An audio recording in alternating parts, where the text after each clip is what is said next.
And welcome back to the self-proclaimed best NFL show on the internet. Today we're doing a Thanksgiving special for you guys. I'm a little under the weather, but the show must go on. We'll be breaking down the 3 games, delivering game picks and props for each in hopes that you make some money while you're stuffing your face with turkey.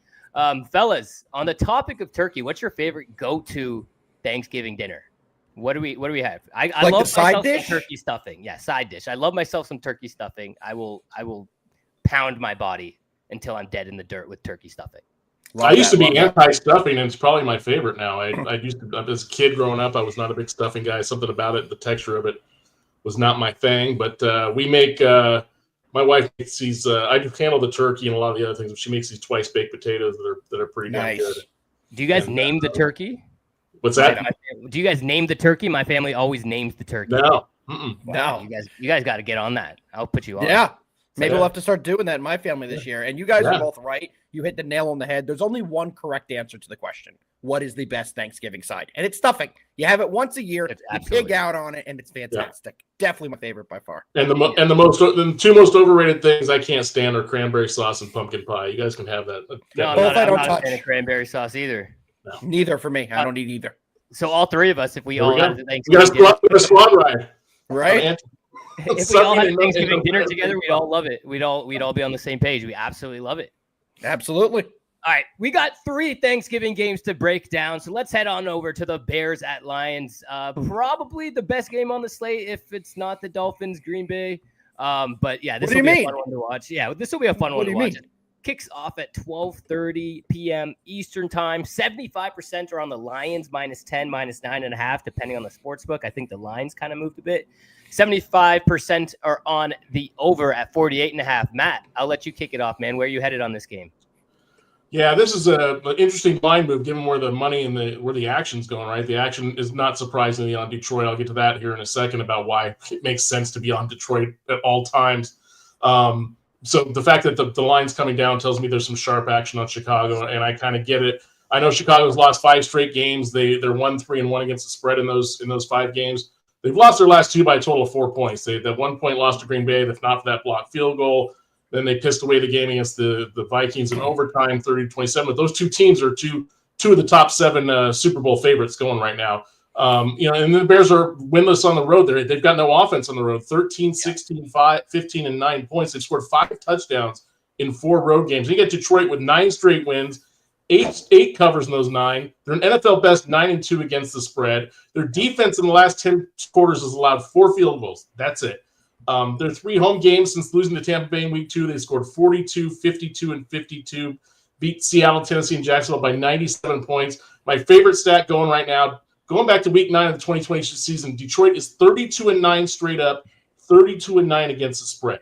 It sounds like you're on the Lions here. Yeah, but no, I'm not. I'm taking the points, and it's difficult to do based on what I just said. 32-9 is amazing. 41 games. Yeah, but 3 of the non-covers in those 9, so a third of those non-covers, they had to come back against the Bears at home last year. They won 31-26, a 7.5 point favorite, didn't cover. That was week 11. Very next week, Thanksgiving Day, they lost as an 8.5 point favorite to Green Bay on Thanksgiving Day, and then 2 weeks after that, they lost to Chicago 28-13 as a 3-point road favorite. So there's 3 of those 9 non-covers. Detroit's got issues in their secondary with injuries. Montgomery and Amon-Ra have a couple of injuries. I'm sure they're going to play. They got a left tackle who's questionable. So I just think this is a situation we're going to see a closer game. At least I'm praying for a closer game given what's left on the slate. And also just lastly point out, Bears is a dog. Their last 4 of 6 points or more. They're 4-0 against the spread, including 2-0 this year. So they at least keep it close when they're a big underdog. Alpha, where are you headed to? I know you got a little bit of a different pick here.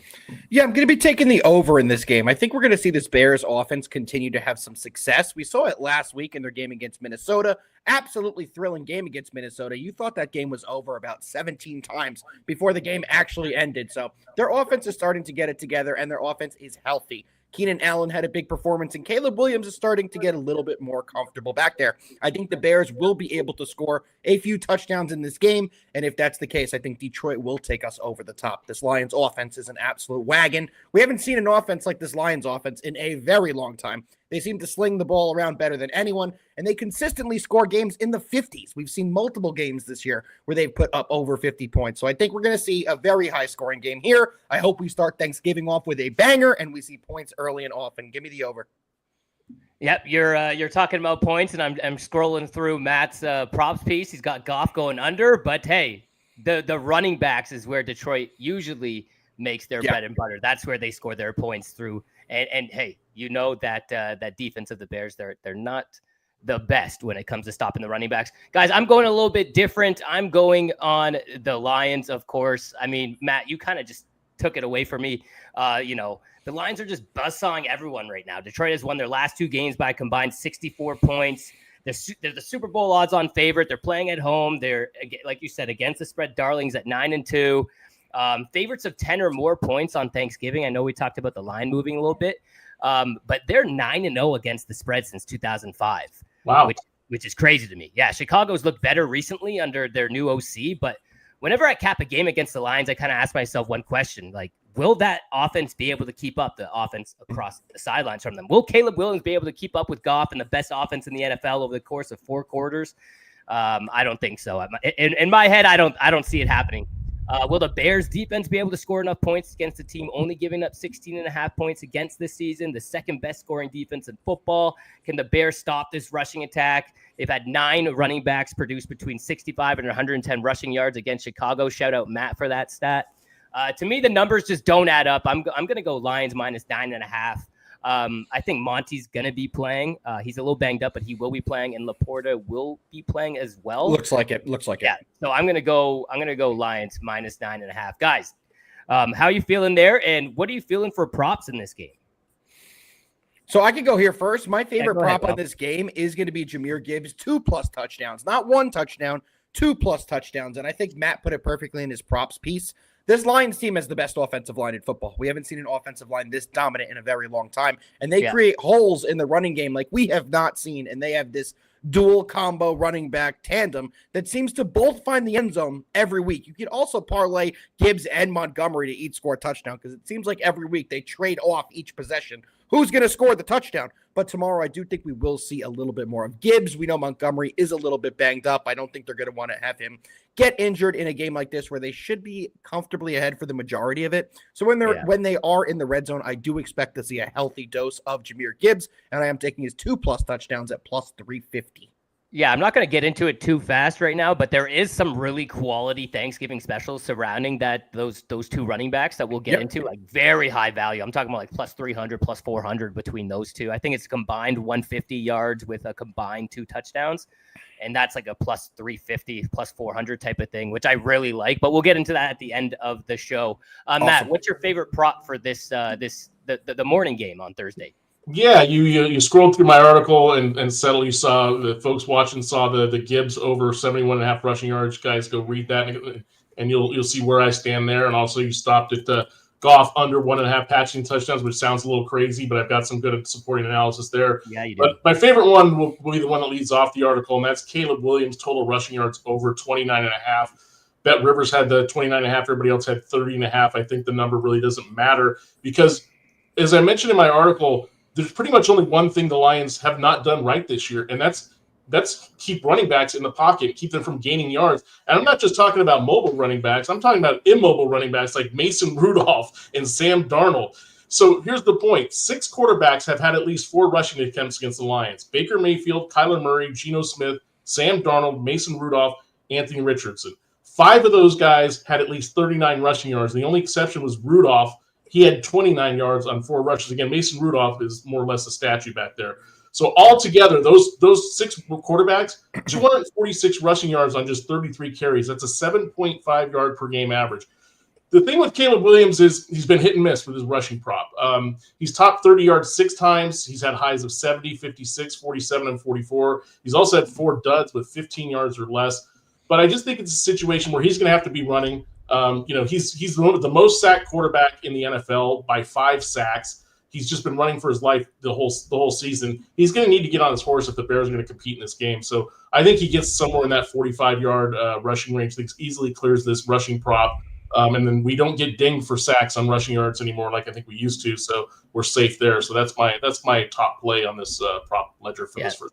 That's a great look and way to find that on. I mean, like you said, the yardage might not matter between sports books, but you never know. He could just land at that 40. But since you go over to Bet Rivers or that 30, and since you go over that Bet Rivers and you find that number at 29.5, you're good. So solid on you right there. I'm going to stick with Caleb Williams as well. And this is a very nice narrative game script play for me.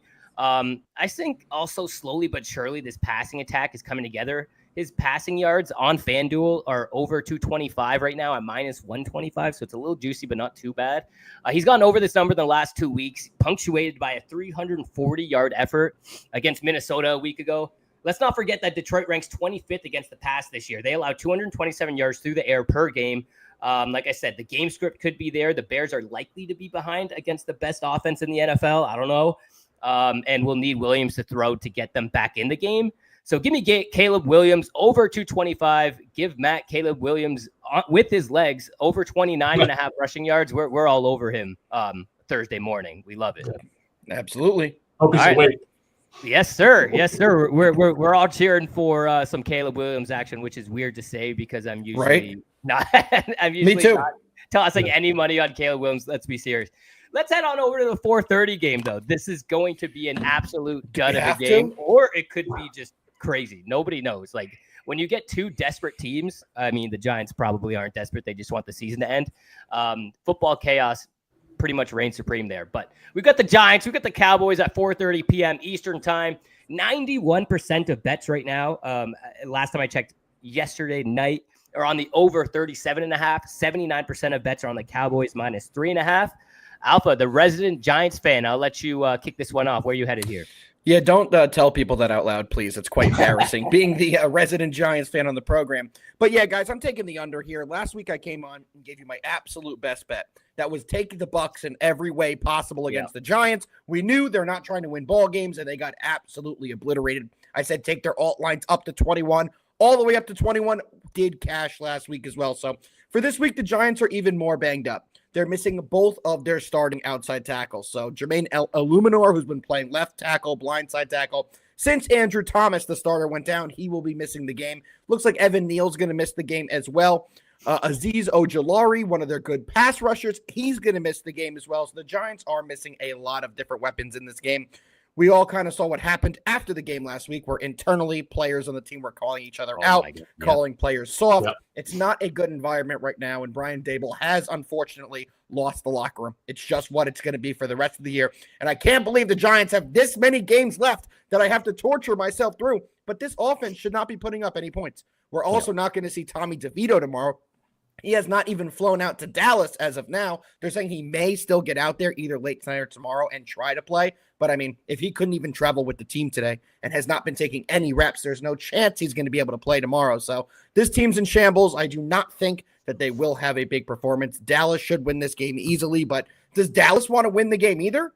I mean, maybe because they're that arrogant, but the right move for them is to not win the game either. So for me, I don't think either offenses will be moving the ball too much. Give me the under 37.5.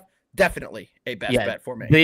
You talk about the locker room, the neighbors clip of them asking him about his production. He's like, I didn't get a touch until it was 30-0 in the fourth quarter. You got to ask Daves about it. I'm like, yeah, this locker room is it's shot in shambles. It's in shambles. Matt, where are you headed for this game? And that's a rookie popping off too. I mean, think about that. And he's chewing his gum. Yeah, you know, I'm actually I'm with Alpha on the under in this game for virtually the same reasons. I'll give a quick analysis on the game itself. You know, you can't. How do you lay points with Dallas given what they've done at home, going back to the wild card game against the Packers last year? 6 straight home losses by 16, 25, 3 that should have been 20-something, but the Ravens defense just decided to just pack it in the third and fourth quarter. 38, 28, and 24. Gave up 48, 44, 28, 47, 34, 34. This team has been an abomination in front of its home fans and is I know Alpha's by birthright is a Cowboy hater. I'm not a Giants fan or any NFC East fan, but I'm a Cowboy hater too because their fans are just obnoxious and seeing them suffer makes me laugh. But you got Drew Lock versus Cooper Rush, guys. I mean, unless there's 2 or 3 pick sixes, which very much in play with these two quarterbacks, I don't see how there's any points scored in this game. I don't see why this game should be like 60 rushes because, as Alpha points out, nobody should want to win this game. You shouldn't want to win this game. You shouldn't want to get anybody that's actually important if you have anybody important in your team hurt. It's just because everything just looks like a sloppy, gross, spend actually time talking to your family game, even if you don't want to. Yeah, no, you're absolutely right. And, Matt, I know you did say we are, potentially afraid of maybe a couple pick sixes. Well, here's a fun stat for you. How many interceptions do you think the Giants have on the year? Not I know as of a few weeks ago, they had one. Yeah. The Giants still have one. It was on a tip ball with the backup quarterback of the Vikings in week 1 with a minute to go. A tip ball that went to a linebacker. The Giants cannot do anything right. They can't do anything right. Oh, tell us how you really feel, Alpha. We absolutely I could. Yeah. I think Matt said it best. It's like one of those games that you'll just have on in the background while you're like getting ready for dinner. It's like, oh, the Giants and Cowboys are on. Oh, that's nice. Thanks for coming out, guys. But before I give you my pick, make sure to head on over to oddspedia.com. I was showing you guys Alpha's. He's got 3 player props for that game that you can cash on. Here's Mitch Bannon's Thursday night best bets. He's got a best bet for each game as well. We got props. We got game picks. We pretty much got everything for you over here at Oddspedia. For me, guys, I'll go a little bit different here. I'm going to go Cowboys -3.5. And I don't think I really need to say why, but I'm going to anyway. I just love the Cowboys in this one, man. It doesn't matter who's in that quarterback for New York. They all look the same, and that's terrible. Let's look at the trends. We know favorites of 10 or more are perfect against the spread since 2005. I said that off the top. But in general, favorites are 48-9 straight up and 38-19 against the spread on Thanksgiving over the last 20 years. Shout out to Ethan, another one of our writers, for letting me know that stat. We've got a healthy Dallas defense. Micah Parsons is all the way back. He had 8 tackles, 2 sacks last week. Deron Bland back, a dog. Overshown is back. He's a dog. He's playing some incredible football week in and week out. Actually, I don't think he was ever injured, but he's still playing some incredible football. He picked off Daniels last week after he read a drag route from Eckler perfectly. He's just a lot of fun to watch, man. This could be my favorite play of the day. I really like that Dallas defense, and I don't really think that Giants offense is going to scare anybody. I'm going to take the Giants -3.5 here, especially if you guys have Tim Boyle. Cowboys. You said you were taking the Giants. And I know I'm taking the Cowboys. I'm thinking about the Giants quarterback, though. Is it Tim Boyle? If Tim Boyle is in behind center, that is terrifying. It definitely would be. It definitely would be. And we'll find out very soon who will be QB1 for the Giants this week. We've talked about Tim Boyle a few times on this show because his college stats are so bad, but somehow he has carved out a 15-year NFL career. I have no idea how he did that, but good for you, Tim Boyle. Good for you. Fellas, props for this game. Alpha, who are you liking and why? So you did kind of just have it on the screen. So I do have 3 props that I'm giving out, but the one I do want to go over on this show is going to be that Micah Parsons over 1/4 of a sack. You can get that at DraftKings right now at a -140. And to me, that is the best prop on the board for tomorrow's entire slate. As I said earlier, the Giants are missing their 2 outside linemen. Some of those outside linemen that have been the starters were already backups for this team, and Micah Parsons has absolutely obliterated the Giants in his career. This is the type of game that he gets his season back on track. I think he has at minimum 2.5 to 3 sacks in this game, and you're going to give me a line of only over 0.25 sacks, over 1/4 of 1 sack. If he splits a sack with someone, which, let's be honest, whoever's the quarterback of the Giants tomorrow is going to make a few mistakes. They will have to drop back and pass. Micah should be easily able to get at least 1 sack in this game. Like I said, it's coming in at a -140 on DraftKings and is by far my favorite prop on the entire board tomorrow. I absolutely love that too. I have Micah Parsons over 0.5 sacks in my notes here. That's one of my favorite plays of the day as well. I'm going to go heavy on Micah, but I'm also hitting up Neighbors over 5.5 receptions. I mean, there's great value here. He's got also his 70+ receiving yards, depending on who's quarterback. I don't know. It's going to be terrible. Is that +130 right now over at FanDuel? So there's great value here for a player will be fed the ball after his comments against the play calling. I mean, game script, of course, again, could work in his favor if the Cowboys take a second half lead.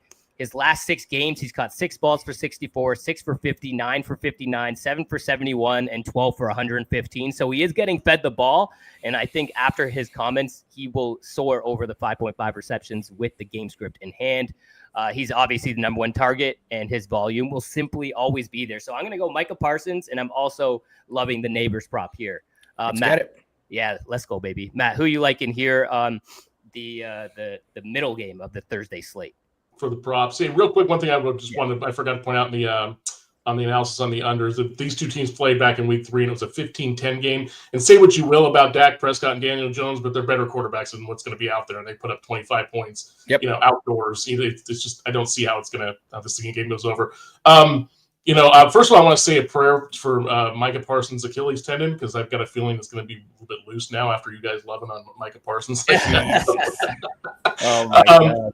I'm actually this kind of flies in the face a little bit of what Alpha was saying about New York's offensive line problems, except for the fact that it's easier for offensive linemen to run block, the bad offensive linemen to run block than pass block. And I'm taking Tyrone Tracy over 63.5 rushing yards in this game.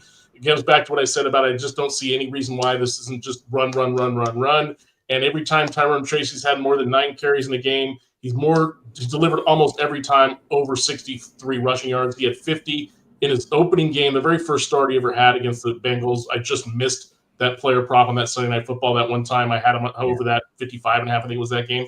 Then he's had 66, 103, 129, and 145. Those are all games when he had more than 9 carries. If he doesn't get more than 9 carries in this game, he either got hurt or Brian Daboll was like in a tryptophan coma or something, so it makes no sense.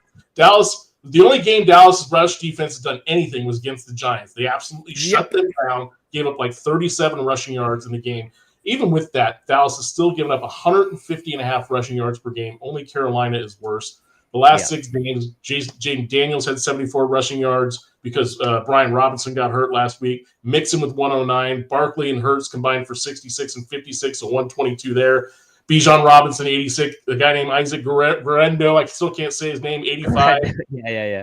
David Montgomery had 80. Gibbs had 63. So Tyrone Tracy, if he gets the carry, should put it over the rushing total of 63.5 against a really bad Cowboys run defense. Yeah. Just a note, doesn't Tyrone Tracy have a little bit of a case of fumbleitis? I think sure does. Sure does. Of course, because every positive for a Giant comes with a negative. That's just exactly. He can get the yards, but he does fumble. I think he fumbled on the 5 or the 3 last week. I'll never forget before he fumbled in overtime. They're probably ordering him to fumble. I hope so. He's doing a great service. He's doing a fantastic job. For some reason, every time I turn on a Giants game, the camera's on him on the bench with his head down. I'm like, he fumbled again, didn't he? And probably stop turning the games on. Stop putting my Giants on. You're ruining it for me. I should stop. Yeah, for some reason, I should stop trying to make money on the Giants games with the unders or the overs because, oh my God, they are not fun to watch. Anyways, fellas, let's head on over to Under the Lights at Lambeau Field. We've got the Miami Dolphins at 8:20 p.m. going against the Green Bay Packers, the game of the night for me, especially. We got 57% of bets on the Packers at -3.5, 77% on the over at 47. I think you guys know where I'm going, but I'll let you guys kick it off. Matt, go ahead, pal. Where are you headed? Yeah, I'm going to lay the points with the Packers here. I saw 3 out there, so I'm going to lay the 3. If someone wants to take the Dolphins, they can take 3.5 as far as I'm concerned. Miami's got 5 wins, and they're all against 4 teams that are below 500. Jacksonville, the Raiders, the Rams, and they beat New England twice. Those 4 teams have a combined record of 12-33. Green Bay's 3 losses were to Philly by 5, Minnesota by 2, Detroit by 10 with Jordan Love playing on half a groin. Those are 3 of the top 7 Super Bowl favorites. They're 28-5 combined record. So, and then you look at things like common opponents, right? Green Bay went to Arizona or hosted Arizona in week 6, won 34-13. 2 weeks later, Miami hosts Arizona, loses 28-27. They both played Tennessee. Week 3, the Packers won by 16 points. And then Miami, a week later, loses 31-12. Now, Miami didn't have Tua, but Green Bay didn't have Jordan Love in that game. Malik Willis started in that game. They both beat Jacksonville by 3. They both beat the Rams in LA by near identical scores. I will point out that Miami's defense defensively, these are pretty much 2 mirror images. I would also rather have Malik Willis over Tim Boyle. Let's just throw I was just thinking that. I was just thinking that in my head. I think Malik Willis, Tim Boyle. True. I think Green Bay. True. No, did Boyle start that game, or was that Tyron? Or was that Huntley? I'm not sure which. I think that was early before Huntley was even signed. That could have been Boyle. Either way, Huntley has been awful for us either. But yeah, I think it was Boyle. Yeah, so yeah, I'll leave it there. I'm going to take the Packers and lay the points. It very well could be a close game because the Packers have played a lot of those close games recently. Yeah. But I think that the Packers are the better team, and you throw the cold weather on top with Miami. Not that Miami can't play in it. They played Buffalo well in the cold weather in recent times, but that's where I'm going. Alpha, where are you headed? I think me and you are on the same side here. Yep, I'm with you, Dustin. The Fighting Miami Dolphins plus 3.5. I'm not sure they're going to win this game, but if you're going to give me 3.5 points at a key number, I'm definitely going to take it. Tua has been looking fantastic. He had 4 touchdowns last week, over 300 yards, and did not have an interception. He looked great, and this offense is getting healthy and clicking at the right time. Devon A-Chain's been having some big weeks. More to come on him when we get into our player prop segment on this game. I have some stats about him, but the team is healthy. They're moving the ball, and they compete in every single game. When you take a look at their losses this year, their loss against Buffalo with Tua at quarterback, they only lost by 3. Their loss against Arizona with Tua at quarterback, they only lost by 1. So every loss this year that they've had with Tua at quarterback has been by less than 3, except for the second week of the year when they got blown out by Buffalo. Every other game that got blown out was with either Snoot Huntley, it was with Skylar Thompson, something Nick Boyle, something of the sort there, but it wasn't with Tua back there in the fully healthy Dolphins lineup. So this Dolphins team has been playing good football with Tua back there. I think they cover this spread, and I'm definitely going with the Dolphins plus the 3.5. I absolutely love that mentality. Hey, I'm as we say our picks, I'm scrolling through Ethan's player props. So, hey, we got props here. We got picks here. We got props on the website. We got a ton of picks for you guys here for Thanksgiving. But what can I say about this Dolphins team? I think I'm ready to get hurt on this one. Like you said, though, the key number is there, 3.5. It's going to be a tight game. This Dolphins team has me believing again. They're on that 3-game win streak entering Green Bay. We know Tua is basically 0-1,000 in cold weather games, but something is telling me this team has what it takes to change that narrative. You know, that's what Tua's been harping on all week. He's been changing the narrative. He's thrown for 7 touchdowns against 0 picks over the last 2 games. I'm a believer one more time in this Miami offense, unfortunately. The biggest matchup, the key matchup here is the run defense against Josh Jacobs. If the run defense can show up and stop him, I don't believe Love can win this one on his own. Miami bottled up Kyron Williams. He had 15 carries for 62 yards. They bottled up James Conner. He had 20 carries for 53 yards. They bottled up Pollard, 22 carries for 88 yards. They haven't allowed a 100-yard rusher all season long. So that's my biggest matchup there. If they can stop Josh Jacobs, I really like the Fins in this one. It's no secret that Jacobs is the stud of the offense. He's the focal point. That whole offense runs through him. So if Miami's 9th-ranked stop unit can get him, I think the Fins at least cover, if not win this one outright. That's the biggest matchup to watch. I'm picking the Fins plus 3.5. I might throw a little bit on the money line depending on if I have a couple beers before the game, but we'll see. I absolutely love the Dolphins in this one, but I'm also incredibly prepared to have my heart broken as per usual. There we go. 3.5. All right, fellas, props for this Dolphins Green Bay Packers game. Where are you headed, Alpha? So I'm taking A-Chain anytime touchdown. And guys, let me pull back up here because I just clicked off how many he's had in his last couple games. And yes, here we go. So A-Chain has scored.